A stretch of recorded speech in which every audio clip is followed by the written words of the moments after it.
का जन्म कैसे होता है ये सुनिए। यदा मृधे कौरव संजयानाम, महाभारत से ये कथा ली गई। धृतराष्ट्र के 99 पुत्र मृत्यु को प्राप्त हो चुके थे। भीम ने दुर्योधन की जंघा तोड़ दी थी। रात्रि का समय था।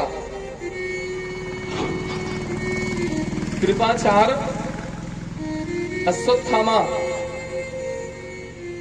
ये 2 योद्धा बचे थे। रात्रि का समय, दुर्योधन रोता बिलखता, खून निकले और आकर के लेटा हुआ है जंगल में, युद्ध भूमि में। जब ही क्या हुआ कि अश्वत्थामा और कृपाचार आए। अश्वत्थामा ने देखा, बोले मित्र तुम्हारी हालत किसने करी? बोले ये हालत भीम ने कर दी। बताओ मित्र तुम्हारी अंतिम इच्छा क्या है? बोले मेरी अंतिम इच्छा केवल एक है कि मेरे मित्र अगर तुमसे बन जाए तो, अगर हो सके तो एक काम कर दो। मैं अपने 99 भाइयों की मौत अपनी आंखों से देखा हूं, लेकिन एक पांडव को मैं नहीं मार सका। एक पांडव को नहीं मार सका। अगर तुम एक पांडव का सिर ला दो तो मेरी मृत्यु सुखद हो जाएगी। इतना कहते ही अश्वत्थामा ने कहा, मित्र तुमने कभी मेरे को अपने जीवन में महत्वता दी ही नहीं। क्या तुम मुझको कर्ण से, क्या कृपाचार्य का मैं पुत्र हूं? किससे मेरे को कम आंकते हो? मेरे पास ब्रह्मास्त्र है, ब्रह्मशिरा है? मेरे पिता के द्वारा है दिया हुआ शस्त्र दान ही तो अर्जुन चलाते हैं, लेकिन तुमने हमारी कभी महत्वता की ही नहीं। अरे एक बार मुझे अपना सेनापति बनाते, मैं 5 पांडवों के सिर ला करके आपको काट के देता, लेकिन तुमने कभी विश्वास नहीं किया मेरे ऊपर। इतना कहते अपने खून से अश्वत्थामा का तिलक कर दिया दुर्योधन ने। आज से तुम हमारे सेनापति। ताकत मिली, लेकर के तलवार गया। भागवत जी में तो वर्णन नहीं है, पर महाभारत में ऐसा दिया है, शंकर जी ही काल अवतार में समा गए अश्वत्थामा के। कन्हैया जान गए कि आज तो पांडव पक्ष के कई हजार करोड़ों सैनिकों का वध होने वाला है, और अगर रात्रि में कहीं विश्राम कर दिया पांडवों ने अपने शिविर में, तो आज उनकी भी मृत्यु हो जाएगी। भगवान ने क्या किया, पांडवों को बोले भैया कभी भी विजय की रात्रि में सोना नहीं चाहिए। ले गए। और द्रौपदी ने क्या किया, 5 पांडवों के 5 पुत्रों को उन्हीं के स्थान पर सुला दिया। अश्वत्थामा लाखों करोड़ों सैनिकों का वध करते करते आया और 5 के गले काट करके अपनी झोली में भरा चल दिया। रात्रि का समय था, पहुंच गया। दुर्योधन खून से लथपथ होकर के, दुर्योधन ने देखा मेरा मित्र।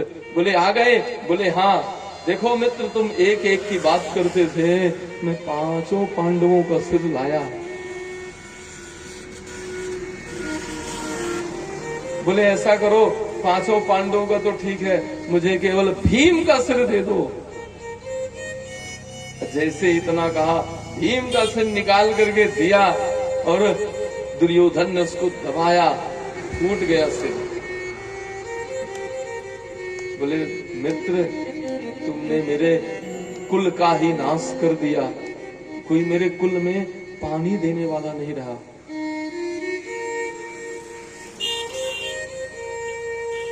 भला बुरा कहा, और दुर्योधन की मृत्यु भी ऐसे थी, थोड़ी सी दुख और थोड़ी सी खुशी। एक मन तो ये हुआ चलो ठीक कर दिया, पांडव का वंश ही खत्म कर दिया। दूसरी तब ये हुआ कि नहीं, मेरे कुल में कोई पानी देने वाला छोड़ा नहीं। और वहीं दुर्योधन ने अपने प्राण छोड़ दिए। इधर सुबह हुई, द्रौपदी को पता चला, रोने लग गई। पांडव आए, बताया अश्वत्थामा ने ऐसा किया। गए महाराज, पकड़ के लिए आए घसीटते हुए। भीम ने कहा मैं तो आज इसको जिंदा नहीं छोड़ूंगा। युधिष्ठिर शांत है। अर्जुन ने कहा मैं भी नहीं छोड़ूंगा। नकुल सहदेव बोले नहीं। लेकिन द्रौपदी क्या कहती है पता है? मुंच मुंच महाभागा ब्राह्मणो नितराम गुरु। अरे भैया रुक जाओ रुक जाओ, इनको छोड़ दो, इनको छोड़ दो। अरे मैं तो चलो कोई बात नहीं, मेरे पुत्र नहीं है, इन्होंने मार दिया, कोई बात नहीं, मैं पुत्र के बिना रह लूंगी क्योंकि आप लोग हो। लेकिन इनके तो पिताजी को आपने मार दिया। अगर अब बेटे को भी मार दोगे तो इनकी माँ कृपी कैसे रहेंगी, द्रोण की पत्नी कृपी कैसे रहेंगी? इसलिए छोड़ दो, छोड़ दो। देखिए ये वही द्रौपदी हैं जिन्होंने महाभारत में कह दिया कि जब तक दुशासन का लहू नहीं लाओगे, जब तक मैं बाल नहीं बांधूंगी। ये वही द्रौपदी हैं। इस सत्संग का फर्क है। आज कन्हैया सामने खड़े हैं, उस समय गोविंद सामने नहीं थे। सब अपने अपने मत कर रहे हैं। अब युधिष्ठिर जी विचलित हुए, बोले हे माधव, हे श्याम सुंदर, ऐसी संकट की घड़ी में आप ही कुछ उपाय बताइए ना। बोले ना, देखिए कभी भी ना बीच में बोलना नहीं चाहिए। 5 प्रकार के मूर्ख होते हैं, 5 प्रकार के। हाँ, कालिदास जी की सभा लगी हुई थी, एक राजा भोज की सभा थी। राजा भोज को कुछ काम आ गया, अपनी पत्नी के पास पहुंच गए। अब होता है पति पत्नी में, पत्नी अपनी सहेलियों से कुछ बात कर रही थी, बड़ी विद्वान विदुषी थी। जैसे ही राजा तो स्वभाववश बोले देवी पानी दे दो, इतना कहा। अब वो रानी विदुषी बोले आओ मूर्खाधिराज। अब राजा के तो होश गड़बड़ हो गए, महाराज चक्कर आ गया। बोले ये जो मेरी इतनी सेवा करती हैं, इतनी विदुषी हैं, इतनी विद्वान है, मेरे को मूर्खाधिराज कह दिया। राजा को गुस्सा आया, चुपचाप चले गए, झगड़ा नहीं किया, कलह नहीं किया। देखिए राजा ने कितना सुंदर काम किया। राजा पहुंच गए अपनी सभा में। सबसे पहले जो आता उसी को बोलते आओ मूर्खाधिराज। मंत्री संतरी खंत्री सिपाही जो भी आए दरबारी, 10 रत्न थे, 10 में थे कालिदास जी। उस दिन सबसे आखिरी में कालिदास जी आए। जैसे कालिदास जी आए, कालिदास जी से कहा आओ मूर्खाधिराज कालिदास जी। कालिदास जी ने कहा राजन, 5 प्रकार के मूर्ख होते हैं, सुन लो। खादन न गच्छामि हसन न जल्पे, गतम न सोचामि कृतम न मन्ये, द्वाभ्याम तृतीयो न भवामि राजन, कस्मात् वयं भोज भवामि मूर्खः। खादन न गच्छामि, जैसे आजकल बफा सिस्टम में बढ़िया प्लेट लेके जाते हैं ना, खाते हैं खड़े खड़े। ये पहला मूर्ख होता है। प्रथम मूर्ख के लक्षण यही है। हाँ, कितनी व्यवस्था भ्रष्ट होती जा रही है। जूता पहन के खाते हैं। हाँ, जो अन्न में भगवान का वास है उसको हम जूता पहन करके बफा सिस्टम में खाते हैं, और उसको आधा फेंक देते हैं प्लेट में। जितना खाया गया जय श्री राम। पहला मूर्ख वो होता है हसन्न जल पे, दूसरा मूर्ख वो होता है जो हंसते हंसते पानी पीता है, तीसरा मूर्ख वो होता है गतम न सोचामी, जो बीत गया उसके बारे में नहीं सोचता, तीसरा मूर्ख वो है जो उसी का चिंतन करते रहे, मेरे साथ ऐसा हो गया ऐसा हो गया। कृतम न मन्ने, जो मैंने कर दिया उसको मैं अपना मानता ही नहीं हूं, जो हो गया सो हो गया। किम कर्मेति कवियो पित्र मोहिता, मैंने जो कर्म कर दिया, किम कर्मेति, जो मैंने कर दिया वो ठीक है, हो गया, खत्म। चौथा मूर्ख वो होता है, पांचवा मूर्ख कौन है जी? द्वाभ्याम तृतीयो न भवामी राजन, जब दो व्यक्ति बात कर रहे हो ना तो तीसरे को नहीं बोलना चाहिए। राजा बोल ने प्रणाम किया, महाराज उत्तर मिल गया मेरी पत्नी का। तो कन्हैया ने कहा जब हमसे कोई पूछता ही नहीं तो हम कहीं को बोले। युधिष्ठिर ने कहा कन्हैया लाला मानते थे, कन्हैया तुम ही कुछ उपाय करो। बोले अब बात आई ना, मैं करता हूं उपाय, मैं बताता हूं। ब्रह्म बंधो न हंतव्या आतताई बधारहणा, ब्राह्मण को कभी मानना नहीं चाहिए। देखिए कन्हैया का निर्णय कितना सुंदर है। ब्रह्म बंधो न हंतव्या, जो ब्राह्मण हो उसको मानना नहीं चाहिए, और जो आताताई हो उसको छोड़ना नहीं चाहिए। कन्हैया ने कहा इसको मार दो और छोड़ दो। भीम दादा हंसने लगे, बोले तुम्हारे जैसा न्यायाधीश आ जाएगा ना तो हो गया। वैसे न्याय व्यवस्था बड़ी भ्रष्ट चल रही है।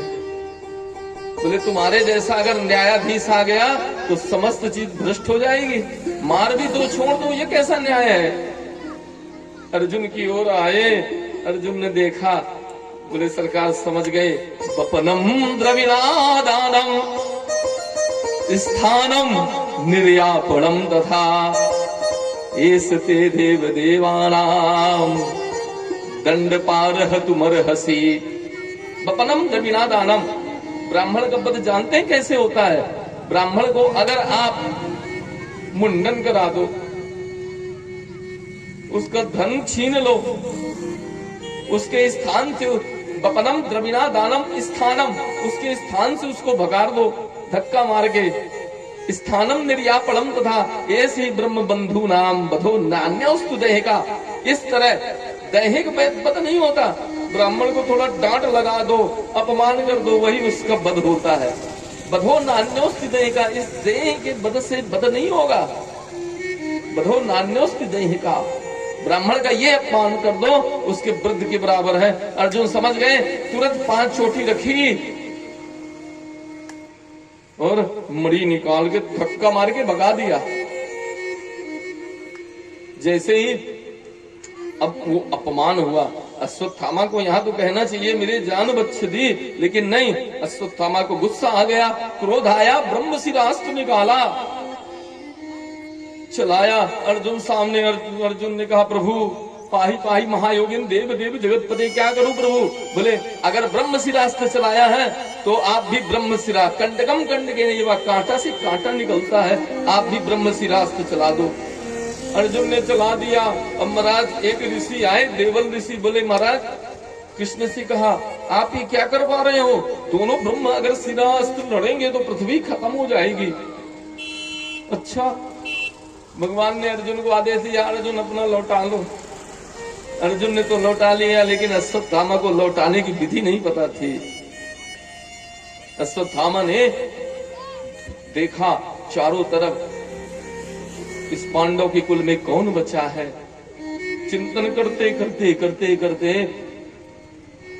अभिमन्यु की पत्नी जो थी उत्तरा, उसके गर्भ में संधान कर दिया।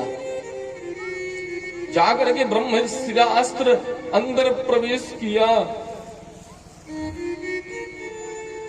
जैसे अंदर प्रवेश किया महाराज, उत्तरा कपने लग गई। युधिष्ठिर खड़े हैं, भीम खड़े हैं, किसी के पास नहीं गई, सीधे जा करके पाहि पाहि महायोगिन देव देव जगत परे नान्यम त्वद्भयं पश्ये यत्र मृत्यु परस्परम। हे देवों के देव, सीधे जाकर के कृष्ण के चरणों में पहुंच गई। हे गोविंद रक्षा करो, मेरे गर्भ की रक्षा करो, इस पांडव कुल की रक्षा करो। जैसे ही कहा, कृष्ण ने कहा बेटी तुम ठीक हो ना, मुस्कुराओ थोड़ा सा। गोविंद मुस्कुरा रहे हैं। अंगुष्ठ मात्र ममलम, अंगूठे के बराबर रूप धर लगे। गदा पाणिर ब्रकोदरहा, गदा एक लेकर के ब्रह्म शिरा अस्त्र से लड़ते रहे। एक रूप में अंदर, एक रूप में बाहर मुस्कुरा करके कह रहे हैं उत्तरा अच्छा लग रहा है ना आपको, अच्छा लग रहा है। बोले हाँ हाँ गोविंद। 27 दिन तक गोविंद ने एक रूप धारण करके वो 27 दिन तक रक्षा करी। आज बाहर आ गए। जब एक ही गर्भ से दो व्यक्ति निकलते हैं ना तो भाई भाई होते हैं ना, तो कन्हैया परीक्षित के भैया है, हाँ बड़े भाई। युधिष्ठिर बड़े चिंता रहा करते थे। कन्हैया ने कहा देखो मैं भगवान हूं,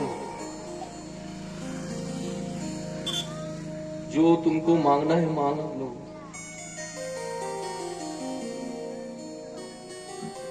युधिष्ठिर ने मांगा कि मुझे आप जैसे मेरा वात्सल्य है ना, ये प्रेम बना रहे। देखिए मांगने की बात है। सभी ने कुछ न कुछ गोविंद से मांगा। धन नहीं मांगा, राज्य नहीं मांगा, सोना चांदी नहीं मांगे, ये तो सब नश्वर है। कुंती से कहा बुआ जी आप ही मांग लो कुछ। बोले गोविंद विपदो नैव विपदः संपदो नैव संपदा विपद विस्मरणं विष्णोः संपत् नारायण स्मृति। हे गोविंद, हे गोविंद आप मेरे को एक देना चाहते तो एक क्या दे दूं? ऐसा करो आप मुझे मेरी झोली में इस संसार की जितनी विपत्ति है, जितनी आपत्ति है, मेरी झोली में डाल दो। ये नहीं कहा सुख दे दो, ये नहीं कहा मुझे कि कोई राज दे दो। अब देखिए